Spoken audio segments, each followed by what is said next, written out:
Switching gears doctor గారు. Metabolic syndrome అనే word చాలా వింటున్నాం. మెటబాలిక్ సిండ్రోమ్ అంటే ఏంటసలు? అది కొత్త మెట్ జబ్బా? ఇదెప్పటి నుండో ఉంది. ఆ! పాత జబ్బే. ఆ! కాకపోతే ఇప్పుడు అదొక స్క్రీనింగ్ టూల్ గూడా అది గూడా. ఓకే. సో, దానిలో ఒక 5 పారామీటర్స్ ఆ! ఉంటాయండి. ఫాస్టింగ్ బ్లడ్ షుగర్ 100 కన్నా ఎక్కువుండడం. ఆ! నడుము భాగం ఆడవాళ్ళల్లో అయితే more than 0.85 waist to hip ratio. Okay. మగవాళ్ళలో అయితే మోర్ థాన్ 0.9 సెకండ్‌దది. థర్డ్ హెచ్‌డీఎల్ ఇంతకుముందు నేను చెప్పినట్టుగా ఆడవాళ్ళలో లెస్ థాన్ 40 మగవాళ్ళలో less than 50. Next thing triglycerides hmm. More than 150. And then yeah! ఇవున్నప్పుడు వీటిలో ఏ 3 ఉన్నా, హ్మ్. ఈ 5 ఏ 3 ఉన్నా hmm. It is called metabolic syndrome.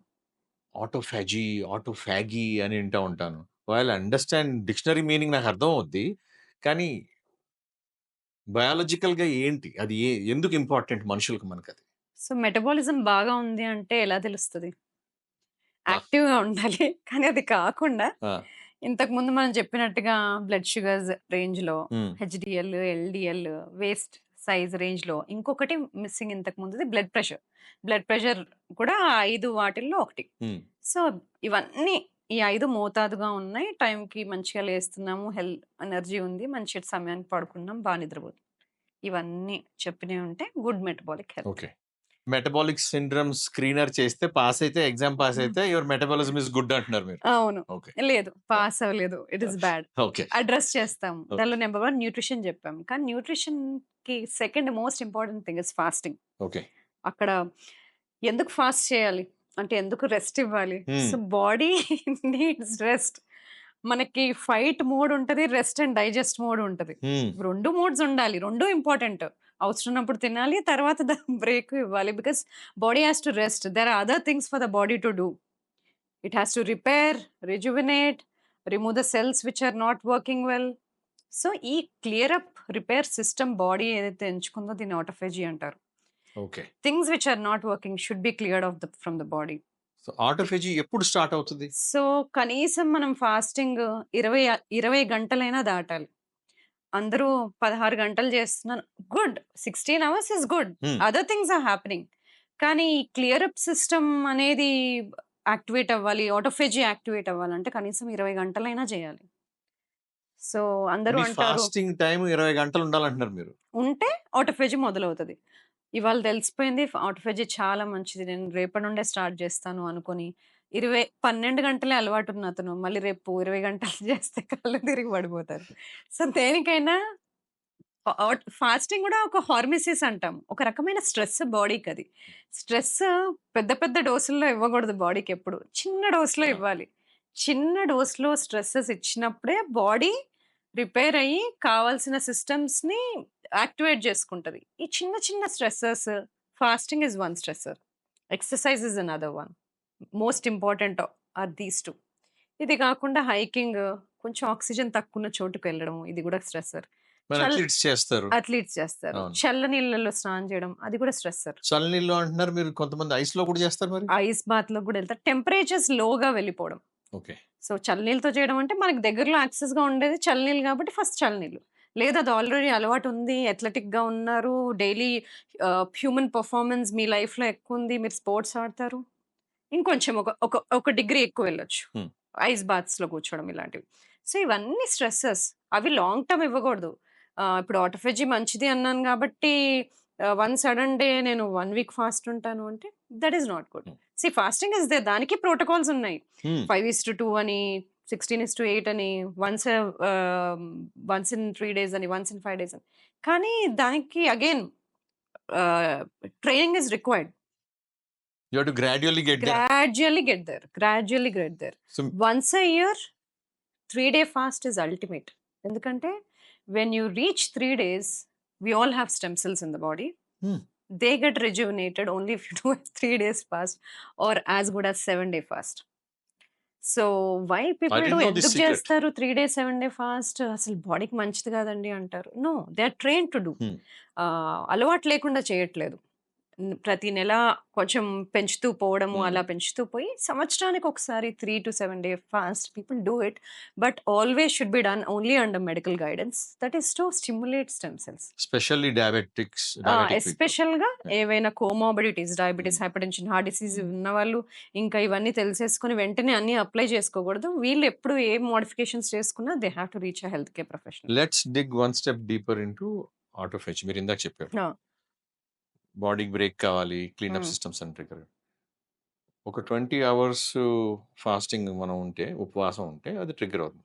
బేసిక్‌గా ఏమవుతుంది అక్కడ మీకు ah, there is you are starving body of insulin. Is that the trick? So, జరిగేదేంటి ఎప్పుడైనా మనం ఫుడ్ ఇవ్వకపోతే బాడీ గ్లూకోజ్‌ని తయారు చేసుకుంటది. హుహు. ఆ ఎబిలిటీ ఉంది. హ్మ్. ఎక్కడ తయారవుతది? లివర్‌లో హ్మ్. తయారవుతది. ఆ టైంలో ఫస్ట్ ఇన్సులిన్ లెవెల్స్ తగ్గిపోతాయి ఫస్ట్ స్టేజ్‌లో. హ్మ్. 12 గంటలు దాటగానే 16 గంటలు రీచ్ అవుతున్నప్పుడు ఇన్సులిన్ తగ్గిపోతది. హుహు. ఇన్సులిన్ తగ్గిన తర్వాత ఇంకో కౌంటర్ హార్మోన్ ఉంటది గ్లూకగాన్. అది 16 అవర్స్ తర్వాత గ్లూకగాన్ తయారవుతది. మిమ్మల్ని అక్కడ పాజ్ చేయాలి ఆ! నేను. ప్రపంచం మొత్తం, హ్మ్. మొత్తం ఇన్సులిన్ గురించే మాట్లాడతారు. ఆ! గ్లూకగాన్ గురించి ఎవరు మాట్లాడరు. మాట్లాడరు. Can you spend 1 minute on glucagon? Yes. So, body is very smart, very intelligent. హ్మ్. When the system goes off, it will always have a alarm system or emergency mode. హ్మ్. Diabetes లేని ఆ! వాళ్ళు ఆ! కొన్ని గంటలు తిననప్పుడు కాసేపు నీరసంగా తిప్పినట్టు అనిపిస్తది. కాస్త డ్యూరేషన్ దాటితే మనం బెటర్‌గా ఫీల్ అవుతాం. హ్మ్. ఎందుకంటే ఇన్సులిన్ తగ్గగానే బాడీకి ఓకే. లో షుగర్స్ ఉన్నాయి. హ్మ్. ఫుడ్ అవసరము. గ్లూకోజ్ లేదు అని అలార్మ్ వచ్చి లివర్ గ్లూకగాన్ రిలీజ్ చేస్తది. ఓకే. ఆ గ్లూకగాన్ పనేంటి? కొత్తగా గ్లూకోజ్ లివర్‌లో తయారు చేయడం. That is called gluconeogenesis. Okay. హ్మ్. అదయిపోతది. ఆ ఫేజ్ గూడా ఆ! దాటేస్తాం. ఒక 24 గంటలైతే ఆ గ్లూకగాన్ ఆ పని అయిపోతది. Then what does it do? మనయి కొన్ని ఎన్నో సంవత్సరాల నుండి స్టోర్ చేసుకున్నది గ్లైకోజన్ అని ఉంటది. Glucose store. అది యూజ్ అది చేసుకుంటది. కూడా లివర్‌లోనే ఉంటదండి? అది గూడా లివర్‌లోనే ఉంటది. ఆ! ఇంకా మసిల్స్‌లో గూడా ఉంటది. ఓకే. లివర్‌లో ఉంటది, మసిల్స్‌లో ఉంటది. అందుకే ఇఫ్ యూ సీ కొంచెం లాంగ్ టర్మ్ ఫాస్ట్ చేసినప్పుడు there is muscle muscle loss mass also is loss. Loss yeah! Also. Yeah! So, glycogen stores అదయిపోతది. అదయిపోయినాక దెన్ ఇట్ యూజెస్ అప్పుడు ఫ్యాట్ స్టోర్స్ యూజ్ చేస్తది. Fat stores. అప్పుడు స్విచ్ మారుతది. బాడీలో fuel అయిపోయింది. ఇంకా రిజర్వ్ ఎక్కడైనా ఉందా బ్యాక్ సీట్‌లో చూస్తే ఫ్యాట్ స్టోర్స్. అందుకోసం ఇందాక మీరు సో 3 రోజులని జెప్పారు. ఆ! హ్మ్. అప్పుడు ఫ్యాట్స్ యూజ్ అవుతాయి. హ్మ్. సో, కీటో డైట్ అని చేసేవాళ్ళు గదా! ఆ! బాడీని మిమిక్ చేయడం. ఓకే. దీనికి గ్లూకోజ్ ఇవ్వకుండా మన బాడీ ఫ్యాట్‌ని బర్న్ చేసేలాగా దీనికొక సిగ్నల్ ఇద్దాం. హ్మ్. సో, దానికోసము ఫ్యాట్ ఫుడ్డే పెడితే బాడీకి అంటే ఫ్యాట్ ఫుడ్ పెట్టడం ఇంపార్టెంట్ కాదు. గ్లూకోజ్ ఇచ్చే ఫుడ్స్ తీసేయడం ఇంపార్టెంట్. అవి తీసేసినప్పుడు కీటోసిస్ ప్రాసెస్‌ని డిస్టర్బ్ చేయకుండా మీరు. ఆ! సో, కీటోసిస్ యాక్టివేట్ అవుతది. You are giving fats for fuel. So, whenever system is running on fats బా brain will thrive on it. Brain will thank us. అందుకే ఆ టైంలో బ్రెయిన్ ఫాగ్ ఉండదు. Clarity, full clarity. Smart work చేస్తాము. Improved memory. So, all these wonderful benefits మనం happen. Autophagy నుంచి intermittent fasting దగ్గర నుంచి కీటోసిస్‌కొచ్చాం. అవును. కీటోసిస్ అనే పేరు కొద్దిగా కీటోన్స్ ఎక్స్‌ప్లెయిన్ ఆ! చేయండి. సో, కీటోన్స్ అంటే బ్యూట్రేట్, బ్యూట్రిక్ యాసిడ్, ఎసిటోన్ హ్మ్. వీటిని కీటోన్స్ అంటాం. హ్మ్. వీటిని మనం బ్లడ్‌లో డిటెక్ట్ చేస్తాం. యూరిన్‌లోనూ డిటెక్ట్ అవును. చేస్తాం. అవి 2 రకాలుగా వస్తాయి. ఫాస్టింగ్‌లో ఉన్నప్పుడు స్టార్వేషన్ కీటోసిస్ అంటాం. హ్మ్. లాంగ్ టర్మ్ ఫాస్ట్ చేసినప్పుడు కీటోన్స్ రిలీజ్ అవుతాయి. దాని మీనింగ్. ఇది కాకుండా మనకు డయాబెటిక్ కీటో అసిడోసిస్ అని ఇంకొక కండిషన్ ఇట్ ఈస్ ఉంటది. Advance condition. అది కన్‌ఫ్యూజ్ అవ్వకూడదు. ఆ! అది మనకి డేంజరస్ యాహ్! కండిషన్. అది డయాబెటిస్ ఉన్నవాళ్ళు బ్లడ్‌లో ఉన్న గ్లూకోజ్ ఇన్సులిన్ వాడుకోలేకపోయినప్పుడు బాడీ అది మొత్తం ఫ్యాట్స్‌ని బ్రేక్ డౌన్ చేసేటప్పుడు వచ్చే కీటోన్స్. హ్మ్. అవి బెనిఫిషియల్ కాదు. Hmm. That is dangerous. Yeah! This ketosis where body మన ఓన్ ఫ్యాట్ స్టోర్స్‌ని బ్రేక్ డౌన్ చేసినప్పుడు వచ్చే బై ప్రొడక్ట్ కీటోన్స్ ఏవైతే ఉన్నాయో, ఆ కీటోన్ బాడీకి ఫ్యూయల్‌గా మారటం. హుహు. This is alternate source of energy for the body. Keto డైట్‌లో especially hmm. We reduce carbs to less than 5-10%. Hmm. అంటే కూరగాయలు గూడా ఆహ్, వచ్చే కార్బ్స్‌ని మార్చేసి ఆకుకూరలు ఇలాంటివి ఎక్కువ కార్బ్స్ లేని కూరలు పెడతాం గదా! కీటోలో. మీట్ కూడా కీపింగ్ ప్రోటీన్ లెస్ థాన్ 30%. హ్మ్. Rest of the 70% is coming from fat. So, ketones release అయ్యేలాగా బాడీ డిస్టర్బ్ అవ్వకుండా బయట నుండి కీటోసిస్ స్టిమ్యులేట్ అయ్యే ఒక ఫ్యూయల్‌ని ఇవ్వడము. ఇంజిన్ కార్బోహైడ్రేట్ వైపుకి వెళ్ళకుండా. సో, ఇప్పుడు ఒక డౌన్ టు ఎర్త్ భాషలో ఒక కార్ ఎనాలజీయో, ఇంజిన్ ఎనాలజీయో తీసుకురావాలంటే మీరు మామూలుగా పెట్రోల్‌తో సింపుల్‌గా నడిచే కార్‌లో మీరు హ్మ్. వేరే ఫ్యూయల్ తీసుకొచ్చేస్తున్నారు. హ్మ్. ఆ ఫ్యూయల్ ద్వారా మైలేజ్ ఎక్కువొస్తది. మైలేజ్ ఇంజిన్ క్లీన్ అవుతుందని చెప్తున్నారు. అవును. ఆ విధానాన్నే కీటోసిస్ అంటారు. కీటోసిస్ అంటాం. దాంట్లోకి వెళ్ళాలంటే 72 అవర్స్ పడుతుంది పడతది. ఆఖరికి. పడతది. అండ్ కంటిన్యూయస్‌గా కాకుండా సంవత్సరానికి ఒకసారి అలా చేస్తే చాలా బావుంటది. బావుంటది. మీరు మధ్యలో ఒకసారి సెల్స్, మైటోకాండ్రియా ఇన్సులిన్ బయటకొస్తుంది గానీ యాక్సెప్ట్ చేయట్లేదన్నారు. హ్మ్.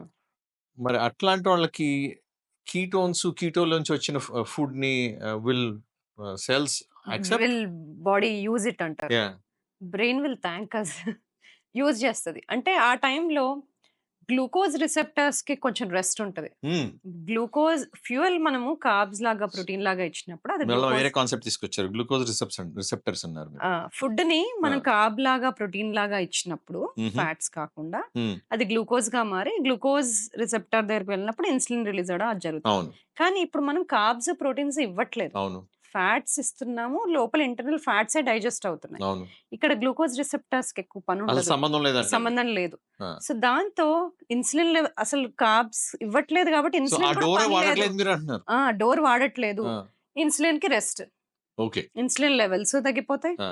స్లోగా you will move into insulin sensitivity. మీ మీ ప్యాంక్రియాస్‌కి బ్రేకు, ఆ బ్రేక్ డోర్‌లోంచి ఎంటర్ కావట్లేదు ఎనర్జీ సెల్స్‌లోకి అంటున్నారు మీరు బేసిక్‌గా. అవును. ఓకే. కానీ డయాబెటిక్స్ ఇలాంటి డైట్‌లు చేసేటప్పుడు చాలా జాగ్రత్తగా ఉండాలి. Okay. Because they are on medications which are supposed to reduce glucose in the blood. Because ah, we have given that tablet assuming you are eating normal diet. So, ఎలాంటి diet changes అయినా జబ్బులున్న వాళ్ళు హ్మ్. చేస్తే మన డాక్టర్‌కి medicine inform adjust చేయాలి. చేసుకోవాలి. ఆ! మెడిసిన్ అడ్జస్ట్ చేసుకోవాలి. మెడిసిన్ చేంజ్ చేసుకోవాలి. It's that is absolutely very important to important. Do for diabetics. మీరు డాక్టర్ సూపర్విజన్‌లోనే ఆయన చెప్పిన విధంగానే హ్మ్. బహుశా మీకు కుదరకపోవచ్చు కూడా హ్మ్. అని మీరు చెప్తున్నారు. అవును.